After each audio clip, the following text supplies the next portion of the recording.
Okay. That was a good one, Sir Daniel. Sir Daniel, you're muted, I guess. Can't hear you. Can't hear you, Sir Daniel. Oh, sorry, I was muted. I was muted. Sorry.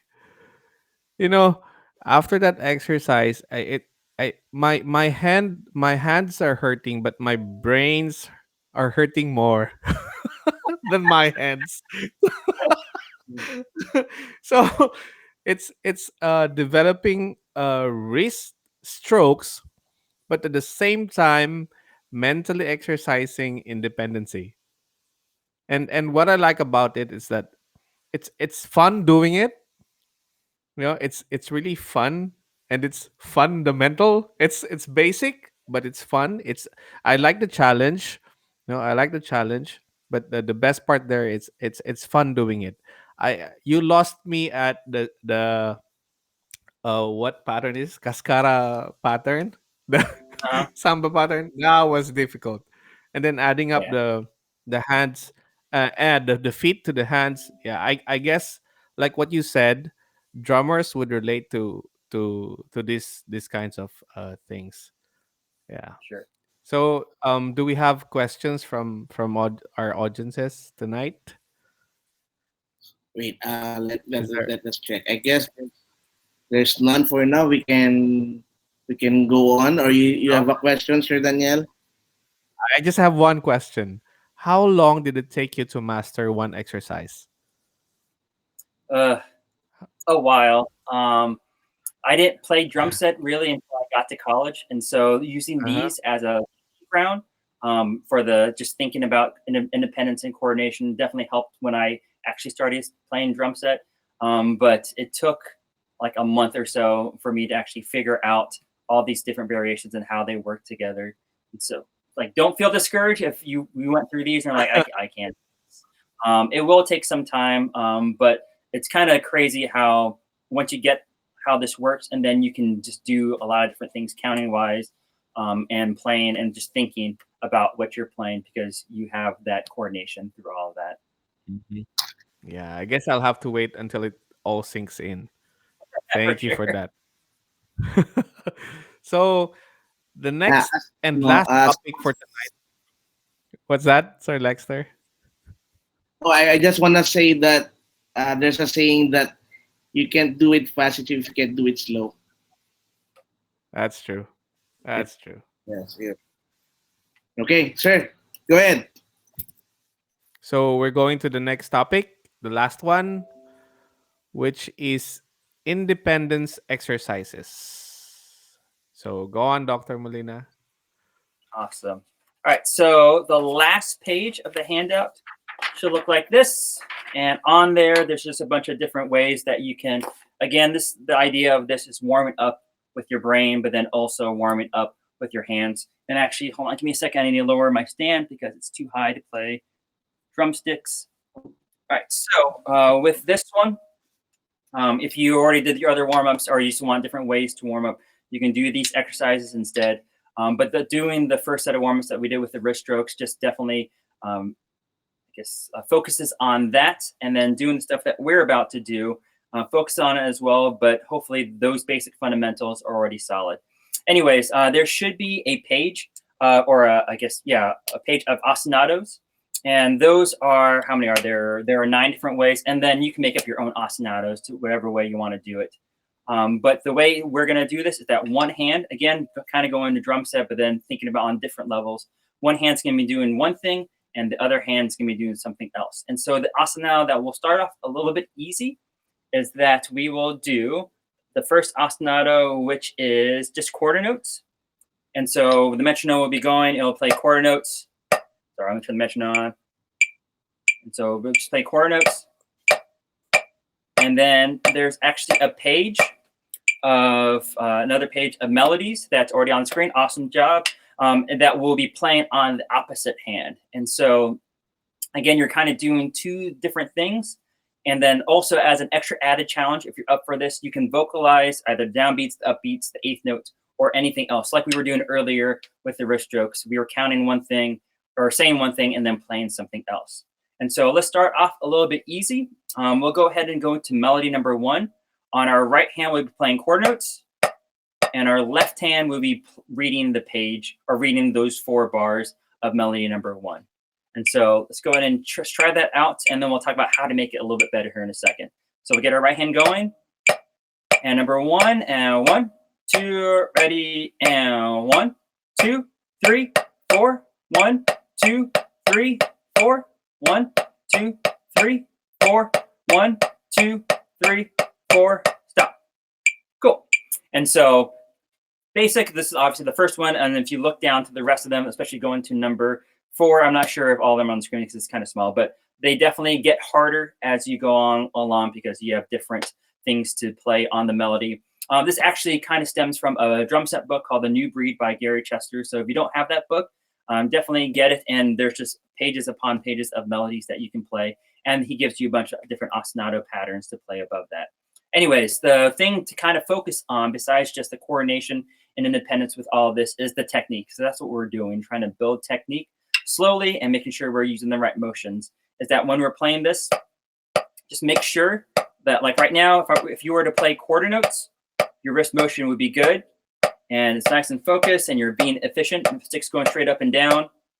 But as soon as you add something else, and then your arms start doing something else, and next thing you know, you're like making circles with your hand, and you don't know what's going on. But your rhythm's good because you're playing it correctly. But the technique is obviously the first thing that we need to work on, and then doing all this extra stuff on top of it is only just an extra added bonus to make sure that you can think on a deeper level and be more mentally engaged. And so let's do number 1 again. Again, we'll play quarter notes, nice and strong. And then make sure our wrists, mainly on our right hand, well, both hands, are doing the work, not your forearm, and not moving around in any sort of weird way or circle, but making sure that everything is nice and solid and flows from one note to another. So let's try number 1 again. Let's get our right hands going. 1, 2, ready, 1, 1, 2, 3, 4, 1, 2, 3, 4, 1, 3, 4, 1, 2, 3, 4, and stop. Cool. All right, so let's go ahead. For right now, we'll try to advance. Again, some of you guys may be like, this is really easy. I can do this. Make sure you're vocalizing. That adds an extra added challenge to it. We'll go on to number 2. And the way we'll do this one is that if you look at the ostinato page again, there are 9 different variations. We'll go to 8th notes. And let's just do 8th notes on the right hand. I'm right-handed and I play drum set right-handed. And so a lot of the ostinatos that I try to do on the right hand, definitely challenge yourself and do it off the left hand as well. But the way we'll do the 8th notes is that instead of everything being the same height, that's easy because we're thinking about everything matching, is that we'll have our right hand playing the 8th notes at a low dynamic or a tap height or a piano, whatever you want to talk about it, or way you want to think about it. And then we'll keep our left hand up. And this is definitely a challenge because your hands are doing different things, and it'll expose your technique if you have good control over your heights. So if you start playing and you notice that your right hand's getting louder because your left hand's adding in, that's not correct, and because you're trying to make sure that it's separated. One hand's doing one thing and the other hand's doing something else. I guess a good example is, I don't know if you guys ever do this, but can you rub your belly and pat your head at the same time? Again, a lot of independence and coordination. Same thing that you're doing here. You're keeping it nice and low, and then you're playing everything loud on the other hand. So let's look at number 2. Again, right hand, nice and soft, nice and low. And then if you can vocalize the downbeats, count that out loud as an extra added challenge. And then your left hand will be playing the page nice and loud or nice and high in height. So let's try that out. And 1, 2, ready, and 1, 2, 3, 4, 1, 2, 3, 4, 1, 2, 3, 4, 1, 2, 3, 4. Cool. How'd you do? Were your hands the same height? Were they playing the same, or were you able to keep one hand down and keep one hand up? Let's try that one again, one more time. Now, number 2, right hand, nice and soft and low. Left hand, nice and big and high. And 1, or loud. 2, ready, go. 1, 2, 3, 4, 1, 2, 3, 4, 1, 2, 3, 4, 1, 2, 3, 4. Cool. Again, extra added challenges, and you can make these as hard or as easy as you want. All right, the next one that we'll do, let's go ahead and go to line 3. And this will probably be the last one, is that we will do, this isn't necessarily written on the page, but you can add, again, your own version of ostinatos. We will go to, again, I'll use my right hand. You can definitely use your left hand for the ostinato. I'll play eighth notes again, but I'll play accent tap or loud and soft notes. And so it'll be 1 and 2 and 3 and 4. And again, adding an extra layer of difficulty because now your hands are doing something totally different from one another. And we'll read line number 3 now. And so my right hand is doing this, loud, soft, loud, soft, loud, soft, accent tap. Over here in drumline, we call it bucks. 1 and 2, and then we will read the page or read line number 3 with our left hand. And you can play it soft or you can play it loud. Let's just go ahead and play it loud, and then hopefully you can hear how these rhythms fit together with both hands. So let's try number 3. If you want to get your right hand going already. So accent tap, nice and loud and soft with the right hand. And let's do number 3, left hand up. And 1, 2, ready. And 1, 2, 3, 4. 1, 2, 3, 4. 1, 2, 3, 4. 1, 2, 3, 4. And stop. All right, cool. Let's do that one again because I need another shot at that. Again, try to focus on the technique. If you see yourself strain from what you're supposed to be doing, especially with the ostinato hand, maybe slow it down or go to something a little bit more basic. Let's try that one again. Again, if you can count out loud too, that makes it extra hard. And 1 and 2, line number 3, and 1, 2, ready, and 1, 2, 3, 4. 1, 2, 3, 4. 1, 2, 3, 4. 1, 2, 3, 4, and stop. Woo! All right, definitely finally getting warmed up, but then definitely more challenges and things get a little bit more difficult.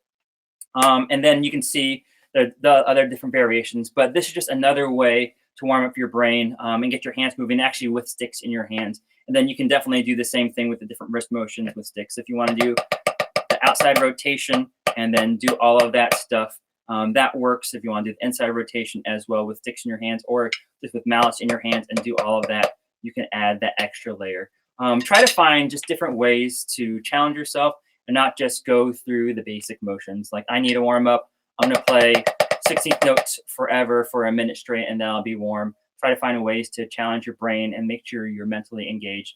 The Stick Control book by George Lawrence Stone, if you're not familiar with that, is just a good way to try out different things because you have to read the different stickings, but adding a different layer. Say you're playing the Stone book and doing those first 3 pages of sticking patterns. Maybe try adding your feet to it, like the Sama pattern that we were doing earlier, or counting different rhythms out loud while you're doing those different stickings. That will definitely elevate your playing to the next level because you're able to do more. And so one last thing, I actually want to tell this funny story before we get into the last part, is that the wrist strokes that we were doing earlier with this page, I remember when I was taught this, again, I was a freshman in college going over this stuff. And like I said earlier, you can either say the accents or play the accents, and you can use whatever syllable you want. And so the syllable that we used earlier today and the ones that I've usually used in lessons when I was taking lessons was the word bop. And so you're bopping the accents. One funny time, and hopefully you guys find this funny because I've told this story to other clinics before, and some of them laughed, some of them may not have gotten it. But I thought it was hilarious. And I remember being embarrassed and trying not to laugh during the lesson. Anyways, again, you can use whatever syllable you want. The syllable, my teacher asked me, like, hey, what syllable do you want to use? Just change things up because you're thinking about different things. He asked me, like, I couldn't think of anything.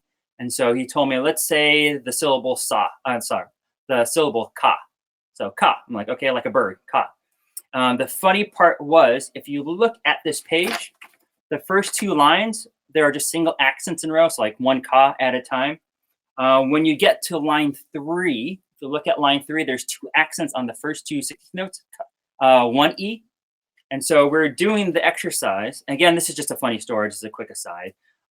You have 2 kas in a row.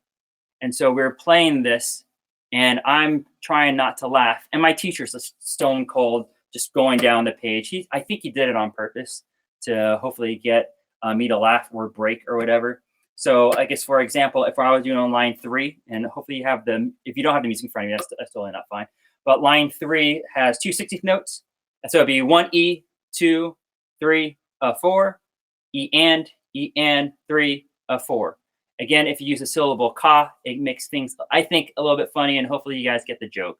But I'll just do it for you guys real quick. It'd be ka ka ka ka ka ka ka ka ka ka ka ka. And I just remember trying not to laugh during this because everybody knows what ka ka is, and it was embarrassing. But I think we got through it.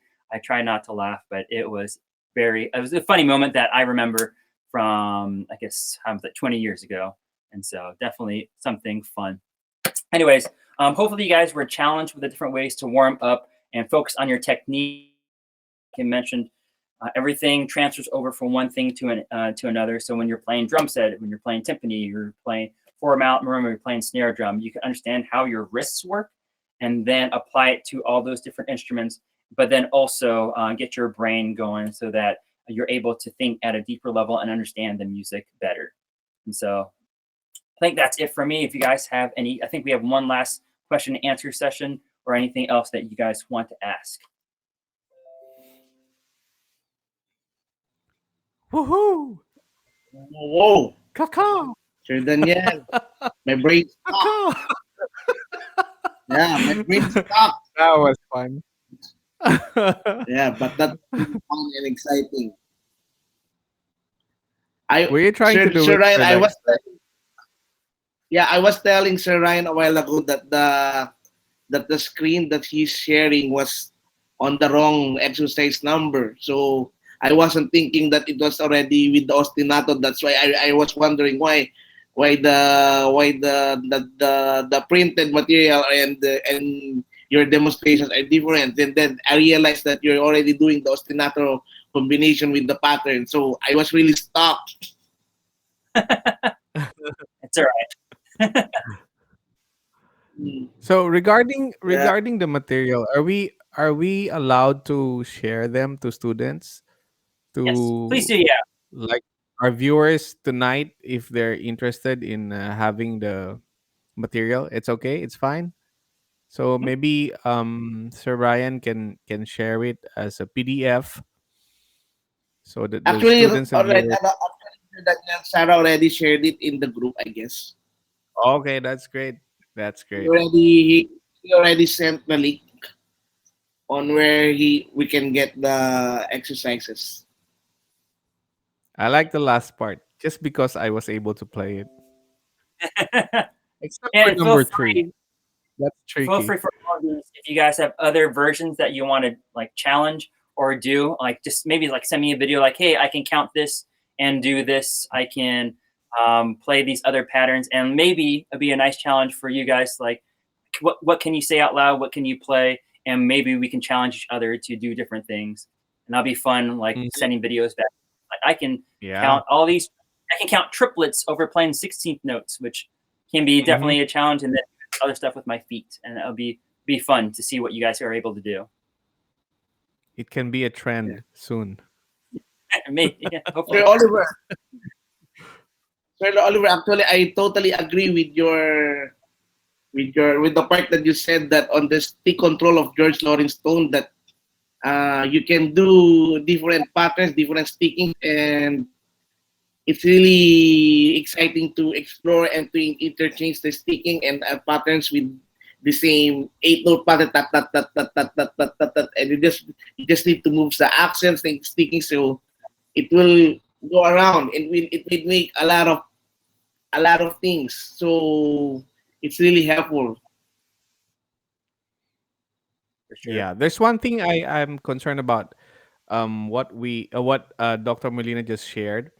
Um, I noticed that it's it's a compulsory that we have to know how to count the one E and us, because some students here are not used to counting one E and us, two E and us, three E and us, four E and us. Am I right, Sir Lexter?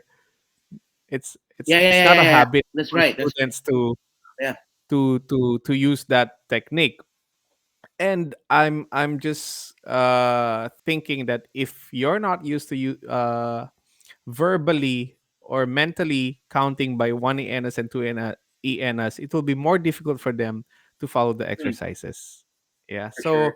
So it's an advice that this students or anybody who wants to try the exercises should practice counting one ENS, two ENS, and so on. Yeah. Actually, actually, the students, may basically the beginners, they are really having a hard time doing that. The 1, 2, IN, 3, IN.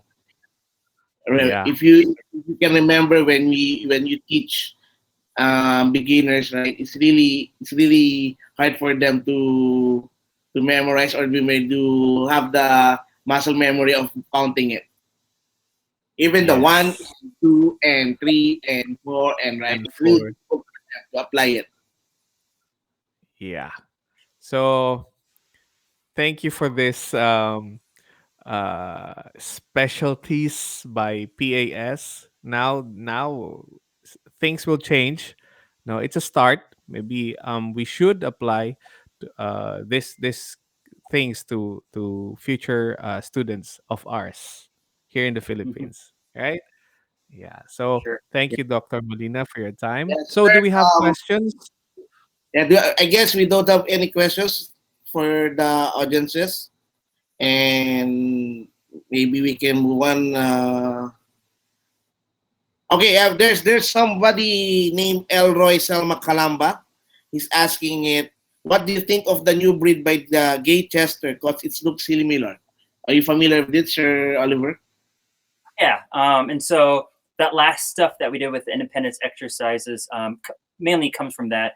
And so I know in that book there's pages of different asanas that you do with your hand and your feet, and then there are pages of like the melodies that we did.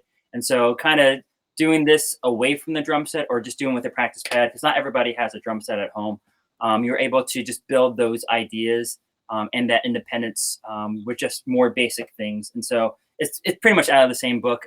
Another way to kind of think about it is when you play percussion, a lot of stuff is one hand or the other, and understanding how they work together and how one hand can do something else and the other hand can do something totally different is definitely important, not just for drum set playing. I know when I play marimba, especially if we're playing solos that are doing one thing and it's playing a bunch of different notes around the keyboard, I isolate that and then I do the other hand and isolate that.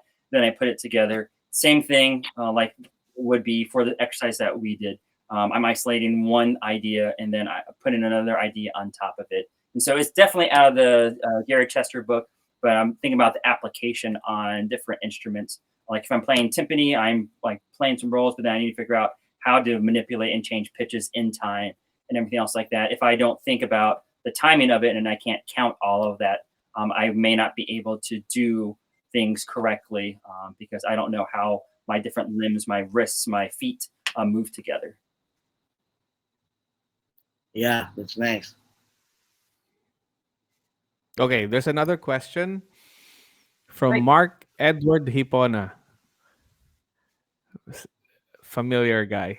Do you know him, Sir Lexter? So his Yeah, question is, hi, Dr. Oliver. Is it really advisable if you use heavier sticks while practicing or warming up so it would be easier if you play with the regular sticks? It's a great question. I myself try to use marching sticks or like marching band sticks a little bit more it does build muscle. I would just be careful. Um, if you are using the heavier sticks, don't start off your practice sessions. Let me grab this and like start playing loud and fast because that will definitely you'll injure yourself. Obviously, we warmed up a little bit, and I can do that safely.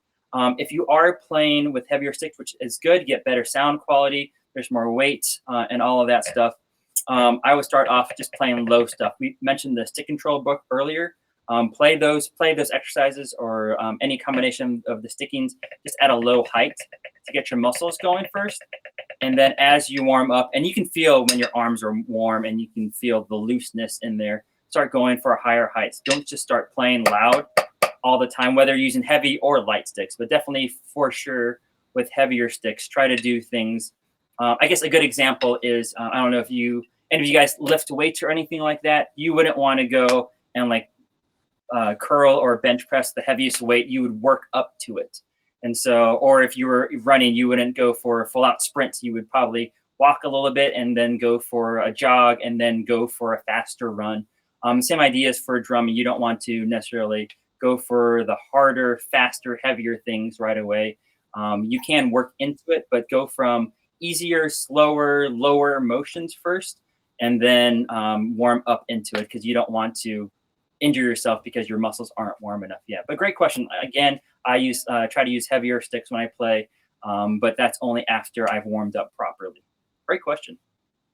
Yeah. Yeah. Actually, I just want to share a fact about regarding those using heavy sticks during warm up.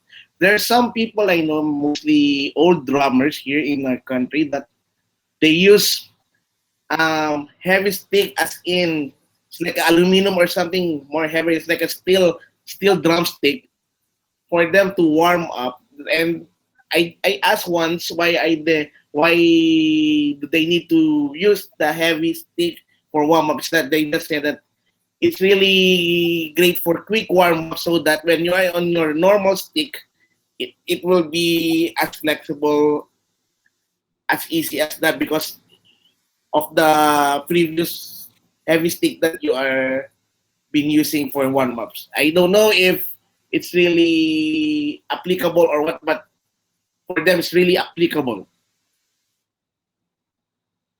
Sure. Yeah.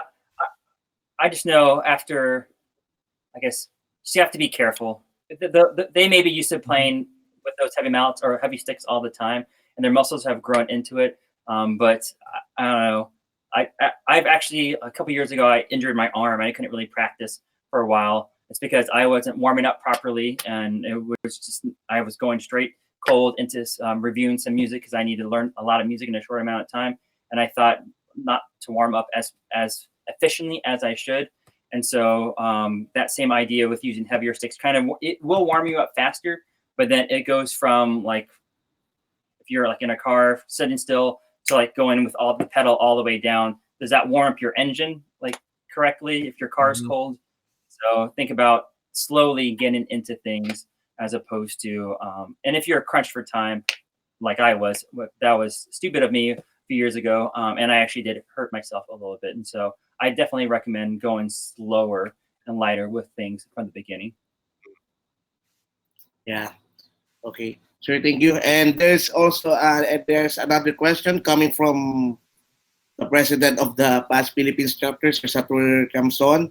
He's asking, Dr. Oliver Molina, may you please talk a bit about past education committee and the past classroom? Thank you. Sure. Yeah. So as you guys, I think during the bio, you mentioned that I'm the committee chair of the education committee. And so we're trying to do a lot of good things to make sure that education is spread throughout the Percussive Art Society. One of the things, and I know one thing that I've already noticed, and I've talked to other people about it, is that your chapter, the Philippines chapter, is just very, very active, like doing stuff like this, and then posting videos all the time. I know you guys put a call out for posting percussion ensemble videos or percussion educational videos. And so you guys are doing great work, and I just keep it all up, and it shows, because it shows up on my Facebook all the time, on my notifications, like, oh, there's more posts on the Philippines chapter. So that's great. Anyways, the thing that we're trying to do, it started last year, is that we are trying to go out to more people. Instead of having people come to PAS and ask us questions, we're trying to go to them first. And one of the things that we did was the PAS classroom. And the idea is short, digestible educational videos on various topics on percussion, whether it's drum set, marimba, tuning drums, just anything, so that as you're scrolling through social media, whether it's on YouTube, Instagram, or Facebook, you can find that video and then hopefully learn something and then apply it to your own playing or bring it back to your classroom. I know something that we're doing this month, for those of you guys who, I think I got my Percussive Notes, I guess, hard copy magazine in the mail yesterday, but we're celebrating the 100th anniversary of the vibraphone this year, and the February issue of Percussive Notes is all about the vibraphone. And the videos that we're going to do for the PAS classroom are going to be all about the vibraphone this month as well. And so there's a lot of initiatives that we're trying to do through PAS. Again, trying to go to the music educators out there so that they learn things while they're on social media instead of, well, there's a vast number of content out there. But things that we're trying to do is trying to make it short, because everyone has a short attention span. Like, I'm going through TikTok and watching videos, and then there comes a video. They're all short, and so I can go through stuff quickly, and we're trying to get to the viewers faster and in shorter chunks so that you guys can watch more things and learn more things in a short amount of time. But there's a lot of stuff that we do through PAS, and hopefully you guys have seen those videos, and I know there have been some of the PAS classroom videos posted on your guys' page as well. Definitely check those out. And then also, I guess I'll do a quick plug for PAS and then also for your chapter. But the Percussive Art Society is the main and maybe the only professional association for percussion. And it's great that we have a chapter. We have chapters all over the world. But definitely consider becoming a member, because you get great access to more resources.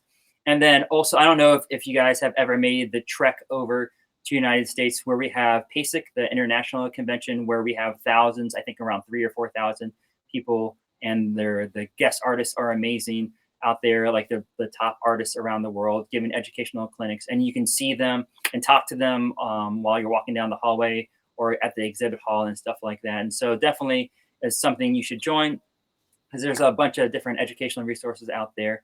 But then also PASIC are a big thing. I know it was virtual this last year because of COVID. But we plan on doing it in person this coming November. And then if you guys are able to make it over, that's great. Otherwise, I think they may be talks of doing some sort virtual for those people who can't make the trip. But it won't be as good as being in person. If you think about going to concerts in person or learning in the classroom, that's always better. But definitely we're trying to find more ways to reach a wider audiences. And like I said, you guys are doing a great job with hosting these clinics and posting all those things. And so I applaud you guys, because you guys are definitely on top of things. Okay. Actually, Sir Daniel, Sir Oliver, what I thought about this pandemic is such I call it a blessing in disguise, because of this pandemic has extended their networks through virtual. And as you have said, Sir Oliver, that you don't need to go to US to go to PASIC or to go to any events of PAS.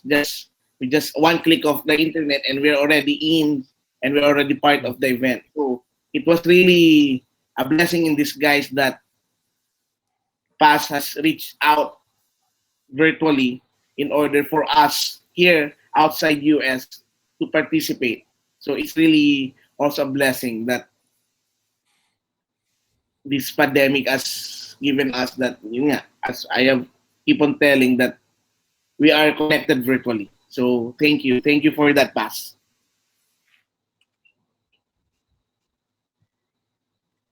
So Sir Oliver, any final words or any sponsors that you wanna thank, or any? Sure. I heard you're endorser of the Black Swan Percussion. Yep.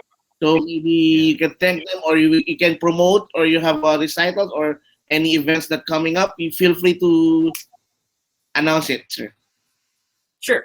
And so I am sponsored through a bunch of different companies, because their products are great and I've been using them forever. If you can see, I guess, behind me, my office is kind of small. And so I try to pick the best angle where it doesn't look messy. And so you can see I have a bunch of mallets behind me. And I'm actually sponsored by Vic Firth Sticks and Mallets. And they're a great company. And they have a bunch of different mallets and sticks that you can use. And all the ones I demonstrated on the practice pad earlier, and you can actually see on my practice pad, Vic Firth. All that stuff. They have quality stuff. So if you are in the market of getting new sticks and mallets, definitely check them out. But then also I'm a Yamaha performing artist, and actually have most of the instruments here at my school are Yamaha instruments. The entire drum line's Yamaha. Are most of our keyboards, marimbas, vibraphones, bells, xylophone, chimes are all Yamaha. And then I also sponsor or endorsed by Black Swamp. The tambourine that I used earlier was Black Swamp. And then Sabian cymbals as well. And then also Remo drum heads. And so definitely check them out there. I've been using them for years and I can rely on them, and they just sound great all the time. As for events, I actually have a faculty recital coming up. And since everything is virtual these days, if you guys are able to check it out, it'll be 9:30 a.m. your time on, what day is that? March 12th, because it'll be March 11th here of a recital, and we live stream all our concerts. And so you can definitely check out my concert, and I'll remember to post it on your chapter page on Facebook. But that will be March 11th, 7:30 p.m. my time, and then that will be March 12th, 9:30 a.m. your time. And there'll be a concert that I'm playing I'm trying to remember everything. Starting with the Tiffany solo, and then a marimba solo, a snare drum solo, a multiple percussion solo, a vibraphone solo, a drum set solo, and then also a steel pan solo. So everything's a solo instrument, because with the pandemic, I don't necessarily want people on stage with me, so that I can make sure that I'm focused on that. And also just rehearsing can be difficult. So I decided to do a full solo recital coming up next month. All right. So That's thank you for sharing your time with us, Sir Oliver, and we're really glad that you presented or you shared your knowledge and talent to us and to all the percussion people here in the Philippines. We call them tambolista. Mga katambol, tambolista, yeah. Yes, so tambol, yeah. So, yun. So, Sir Daniel, Yes. before we end this series, and we'd like to thank everyone for watching, especially the members and all the percussionists out there who shared their time with us. As I keep on saying, kung wala kayo, mukha kaming eng-eng rito. So yun. So we really thank you for your time. And to all the officers who are behind this program, thank you very much to Satur, to Sir Isaac, to Ma'am Sarah, and Sir Ryan. Thank you very much for your time. Talagang they're really hooked into it, and talagang tutok na tutok sila. So thank you very much. And for the tech crew, I guess the overall tech crew is Ryan. Ryan is the one who link in the on all the virtual platforms. So he's the one who's in charge in Zoom, in the eCam, and everything to link in the Facebook and everything. So thank you very much. Yeah. So before we end up, Sir Daniel, may we invite them also. So we still have 2 series coming up this March and April. So we won't tell the guests. It's a big surprise because it's really a wow. It's really a wow. Yeah, really a wow. So it's really interactive and educational. So March will be interactive drumming, and the April is called symphonic. So please wait and watch and join us again. And for the people of the percussion world who are interested to be a member of PAS, here are the details that we are going to share. So that, by the way, Sir Daniel, are you already a member? Did you already paid the annual fee? Yeah, I'm covered. I have a Okay. sponsor. Okay, same here, same here. With that sponsor, thank you very much. but I guess it's going to be expired, I guess, on April, so we need to renew, Sir Daniel. I know. I'm So going we to need renew. we need to find another new sponsor for our renewal. Don't worry, it will come. Yeah.